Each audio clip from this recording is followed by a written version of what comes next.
L'industrie nucléaire, le pari audacieux du Burkina Faso. Mon capitaine. Ali, Burkina, Niger, ils peuvent fabriquer des drones. Donc nos dirigeants en Afrique nous manquent, il n'y a pas d'argent en Afrique. Parce que tu n'es pas allé à FMI prêter l'argent, tu es en train de faire ça avec ton propre argent, mon capitaine. Le président Ibrahim Traoré a réussi à faire de l'armée burkinabé une armée qui passe à l'offensive, une armée qui est la principale force sur le territoire burkinabé. Le président. Les dirigeants de l'AES sont les dirigeants les plus aimés. Le drone, c'est pas un F-16. Les peuples africains, par les actes qu'ont posés les dirigeants de ces trois pays, sont convaincus que ce sont des serviteurs du peuple. Salut tout le monde, très urgent et très incroyable. Africains. Que ce sont des dirigeants qui aiment leur peuple. Quand un peuple voit à tes actes que tu l'aimes, que tu as choisi de le servir et que tu es prêt à mourir pour lui, ce peuple te rend cet amour au centuple. Le drone, c'est pas un avion Rafale. Voici donc le plus grand projet ambitieux du Burkina Faso, construire une centrale nucléaire. Le projet le plus ambitieux du Burkina Faso, la construction de centrales nucléaires. Oui, tu as bien entendu. Si tu es africain, tu sauras très bien que le Burkina Faso est un pays sous-estimé parmi la moyenne. Mais avec un leader visionnaire comme Ibrahim Traoré, il se lance désormais dans l'aventure nucléaire avec le soutien de partenariats internationaux. Une énergie propre, renouvelable et surtout très puissante. Cette initiative pourrait propulser le Burkina Faso au rang de grande puissance énergétique de l'Afrique de l'Ouest et même mondiale. Les sceptiques et d'autres personnes qui ne croient pas au développement du Burkina Faso se moqueront bien sûr. Et comme on le dit toujours, essayer vaut mieux que de ne rien faire. Et ils sont obligés maintenant de reconnaître le sérieux et la détermination de cette nation en pleine expansion. Car le Burkina Faso connaît une véritable métamorphose économique. Sous la direction du visionnaire du capitaine Ibrahim Traoré, le secteur industriel autrefois endormi, est aujourd'hui en ébullition. Des projets ambitieux voient le jour et sortent de la terre. Des usines tournent en plein régime et en pleine énergie. De chaque ville, de nouvelles infrastructures industrielles émergent, créant des milliers d'emplois pour les jeunes burkinabés. Avec de telles ambitions, l'économie du pays se renforcera jour après jour et les investisseurs étrangers ne peuvent plus ignorer ce dynamisme et ils viendront tous investir au Burkina Faso pour construire leurs usines et leur chaîne de machines. Le Burkina Faso est désormais un acteur incontournable dans la région et surtout dans l'AES. Et il faut savoir que dans cette course effrénée vers la modernisation, les importations jouent également un rôle très clé. Les accords commerciaux avec les grandes nations telles que la Russie, la Chine et même les BRICS apportent une variété de produits et des technologies qui accélèrent la transformation économique de ce pays. Les infrastructures portuaires et routières se modernisent, facilitant l'importation de matières premières indispensables pour soutenir la croissance industrielle. Grâce ainsi à cette stratégie, le chômage diminuera au Burkina Faso et les jeunes trouvent enfin des opportunités de se lancer dans leur propre pays, sans avoir à émigrer vers d'autres horizons comme les pays occidentaux et au sud mourir dans la mer. Depuis cette séparation avec les pays européens et occidentaux, nous avons remarqué que le Burkina Faso commence à se porter de plus en plus mieux. Et certains disent même que le Burkina Faso est un modèle de développement pour l'Afrique. Parce qu'alors que d'autres pays africains peinent à suivre le rythme, le Burkina Faso, lui, avance avec une vitesse très fulgurante, très effrénée. La vision de Ibrahim Traoré est très claire. Faire du Burkina Faso un modèle de développement en Afrique. Les experts prévoient donc déjà que, d'ici quelques années seulement, le pays sera l'une des forces économiques dynamiques du continent et même militaire. N'écoutez pas tous les détracteurs qui disent qu'un pays ne s'est jamais développé avec un soldat à la tête du pays. Le Burkina Faso en est un exemple parfait. Les présidents de l'AES en sont un exemple parfait et palpable. Ils ont pu créer une alliance économique qui pourrait les permettre de se développer et de s'assouvir des pays occidentaux. Et certains parmi eux-mêmes font des partenariats avec des grands commerçants internationaux comme le colonel Assimi Goïta qui voyage souvent dans des pays comme la Chine pour faire des partenariats avec des entreprises comme Huawei, Samsung. Ibrahim Traoré qui veut faire des centrales nucléaires et le général Tchani qui commence à vraiment lutter pour le terrorisme dans son pays. Et tellement que l'uranium du Niger a provoqué beaucoup de dégâts pour la France, nous verrons ainsi dans 2, 3, 4, 5 ans quels sont les bénéfices que pourrait apporter ainsi cet uranium au Niger, puisque maintenant tout l'uranium appartient désormais au Niger. Et tout ceci, ce ne sont qu'un début. Ce sont les premières pierres d'un édifice bien plus grand qui viennent d'être posées. Les 3 étoiles polaires du Sahel ont considéré comme une urgence impérative de financer le lancement de leurs propres satellites. Quelle est la portée de cette décision? Quelle est la portée de cette priorité pour le Sahel, pour l'Afrique? Il y a 3 conséquences extraordinaires. Mon capitaine.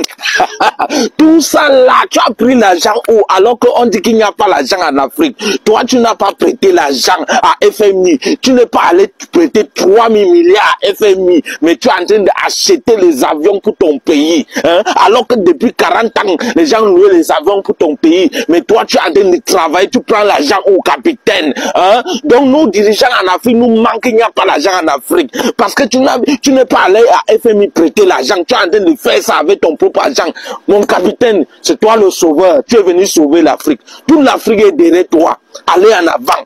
Voilà tout ce que tu es en train de faire en espace de 2 ans. Tu as fait comment? Tu prends l'argent au capitaine. Mon capitaine, tu prends l'argent où? Tu prends l'argent où alors qu'on a dit qu'il n'y a pas l'argent en Afrique. Mon capitaine, c'est toi le meilleur. C'est toi le meilleur, mon capitaine. Tu es le seul et unique à son genre. Et j'aimerais dire ceci. Quand vous prenez nos pays, devant les 3 pays du Sahel, Mali, Burkina, Niger, ils peuvent fabriquer des drones. Le drone, ce n'est pas un F-16. Le drone, ce n'est pas un avion Rafale. Le drone, ce n'est pas un Sukhoi. Ce n'est pas un MiG. On peut les fabriquer. Si au Togo, vous rassemblez des ingénieurs sérieux, ils peuvent vous produire des drones. Il ne faut pas attendre de les importer tous. La preuve, ceux qui les fabriquent ne sont pas prêts à vous les vendre. Pourquoi vous voulez qu'on vous vende des drones qui vont servir à faire du mal à ceux-là que ces gens même ont envoyé vous tuer? J'envoie quelqu'un te tuer et en même temps je te donne une arme pour le tuer. Mais là, je suis un traître. Le président. Il dit que le président Ibrahim Traoré, tu es venu installer l'état de droit au Burkina Faso. Tu vas libérer l'Afrique, président. Il dit que tu vas libérer l'Afrique, n'est-ce pas mon frère? Il dit que tu vas libérer l'Afrique. Nous sommes avec toi jusqu'à la gare. Il dit que le pauvre a sa place dans ton pays. Il dit que les gens ne vont plus demander aux gens que toi c'est qui, tu connais qui je suis. Toi tu sais, tu es le meilleur actuellement, le président. Les magistrats qui te font chier, envoyez-les au front. Il dit que tu vas libérer l'Afrique. Le pauvre a sa place dans ton pays, le président. Tu n'es que le seul actuellement en Afrique. Nous sommes derrière toi. Jusqu'à la gare. Le président. Le président IB. Tu es le meilleur. Tu es le meilleur. Tu vas libérer l'Afrique. Tu vas libérer. Tu es le meilleur, le président.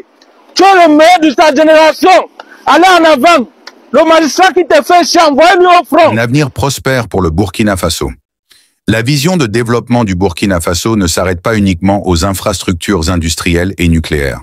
Le gouvernement a lancé des initiatives pour diversifier l'économie en investissant dans l'agriculture technologique et les énergies renouvelables. Les fermes intelligentes se multiplient à travers le pays, intégrant des systèmes d'irrigation modernes et des techniques de culture durable. Le but? Devenir non seulement autosuffisant, mais aussi un exportateur majeur de produits agricoles, nourrissant ainsi le reste du continent africain. Les nouvelles zones économiques spéciales.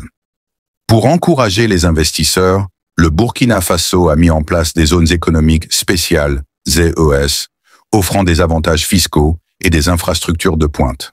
Ces zones attirent des entreprises étrangères dans des secteurs variés, allant de la manufacture à la technologie.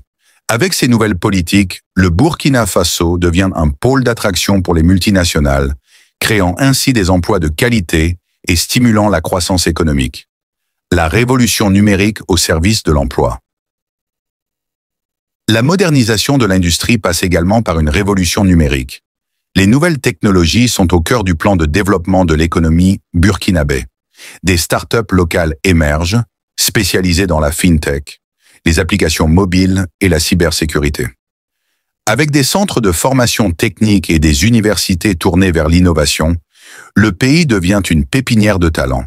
En parallèle, la montée en puissance du commerce électronique transforme les habitudes de consommation, augmentant les opportunités d'emploi dans le secteur numérique et créant une nouvelle dynamique entrepreneuriale. Le président Ibrahim Traoré a réussi à faire de l'armée burkinabé une armée qui passe à l'offensive, une armée qui est la principale force sur le territoire burkinabé. Et cela en à peine 2 ans de pouvoir. À peine 2 ans de pouvoir. Il a fait passer l'armée burkinabé d'une armée qui court après les terroristes à une armée que les terroristes fuient. Ce territoire qui a 40%, voire 60%, était déjà sous le contrôle des terroristes, est en train de repasser à plus de 80% sous le contrôle de l'armée nationale. Avec une symbiose extraordinaire, la création du corps des volontaires de la patrie, les VDP. Révolution militaire en 2 ans. Le type a rebâti une armée révolutionnaire populaire. En 2 ans. En 2 ans, il a reconquis la capacité de paiement de l'État burkinabé sans passer par la Banque centrale des États de l'Afrique de l'Ouest, sans passer par l'UEMOA, sans passer par la Banque de France. Ibrahim Traoré a donné à l'État burkinabé une capacité de paiement indépendante des puissances négrières coloniales et néocoloniales, moins de 2 ans.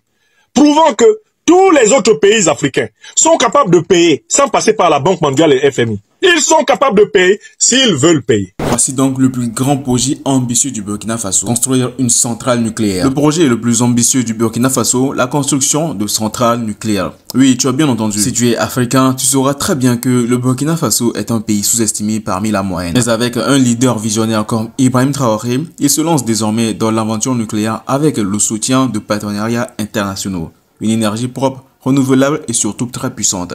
Cette initiative pourrait propulser le Burkina Faso au rang de grande puissance énergétique de l'Afrique de l'Ouest et même mondiale. Les sceptiques et d'autres personnes qui ne croient pas au développement du Burkina Faso se moqueront bien sûr. Et comme on le dit toujours, essayer vaut mieux que de ne rien faire. Et ils sont obligés maintenant de reconnaître le sérieux et la détermination de cette nation en pleine expansion. Car le Burkina Faso connaît une véritable métamorphose économique. Sous la direction du visionnaire du capitaine Ibrahim Traoré, le secteur industriel, autrefois endormi, est aujourd'hui en ébullition. Des projets ambitieux voient le jour et sortent de la terre. Des usines tournent en plein régime et en pleine énergie. De chaque ville, de nouvelles infrastructures industrielles émergent, créant des milliers d'emplois pour les jeunes burkinabés. Avec de telles ambitions, l'économie du pays se renforcera jour après jour et les investisseurs étrangers ne peuvent plus ignorer ce dynamisme et viendront tous investir au Burkina Faso pour construire leurs usines et leur chaîne de machines. Le Burkina Faso est désormais un acteur incontournable dans la région et surtout dans l'AES. Et il faut savoir que dans cette course effrénée vers la modernisation, les importations jouent également un rôle très clé. Les accords commerciaux avec les grandes nations telles que la Russie, la Chine et même les BRICS apportent une variété de produits et des technologies qui accélèrent la transformation économique de ce pays. Les infrastructures portuaires et routières se modernisent, facilitant l'importation de matières premières indispensables pour soutenir la croissance industrielle. Grâce ainsi à cette stratégie, le chômage diminuera au Burkina Faso et les jeunes trouvent enfin des opportunités de se lancer dans leur propre pays, sans avoir à émigrer vers d'autres horizons comme les pays occidentaux et au sud mourir dans la mer. Depuis cette séparation avec les pays européens et occidentaux, nous avons remarqué que le Burkina Faso commence à se porter de plus en plus mieux. Et certains disent même que le Burkina Faso est un modèle de développement pour l'Afrique. Parce qu'alors que d'autres pays africains peinent à suivre le rythme, le Burkina Faso, lui, avance avec une vitesse très fulgurante, très effrénée. La vision de Ibrahim Traoré est très claire. Faire du Burkina Faso un modèle de développement en Afrique. Les experts prévoient donc déjà que, d'ici quelques années seulement, le pays sera l'une des forces économiques dynamiques du continent et même militaire. N'écoutez pas tous les détracteurs qui disent qu'un pays ne s'est jamais développé avec un soldat à la tête du pays. Le Burkina Faso en est un exemple parfait. Les présidents de l'AES en sont un exemple parfait et palpable. Ils ont pu créer une alliance économique qui pourrait les permettre de se développer et de s'assouvir des pays occidentaux. Et certains parmi eux-mêmes font des partenariats avec des grands commerçants internationaux comme le colonel Assimi Goïta qui voyage souvent dans des pays comme la Chine pour faire des partenariats avec des entreprises comme Huawei, Samsung. Ibrahim Traoré qui veut faire des centrales nucléaires et le général Tchani qui commence à vraiment lutter pour le terrorisme dans son pays. Et tellement que l'uranium du Niger a provoqué beaucoup de dégâts pour la France, nous verrons ainsi dans 2, 3, 4, 5 ans quels sont les bénéfices que pourrait apporter ainsi cet uranium au Niger, puisque maintenant tout l'uranium appartient désormais au Niger. Et tout ceci, ce ne sont qu'un début. Ce sont les premières pierres d'un édifice bien plus grand qui viennent d'être posées. Chers amis, qu'en pensez-vous de ce développement de l'AES qui migre dans le futur, dans un futur très proche? Mettez-nous vos avis dans les commentaires, écrivez ce que vous en pensez chacun, abonnez-vous, activez la cloche de notification et surtout partagez la vidéo à un ami aussi qui aime les infos news. Enregistrez la vidéo pour ne plus jamais avoir à manquer de vidéos concernant les actualités info news d'Afrique. Ciao.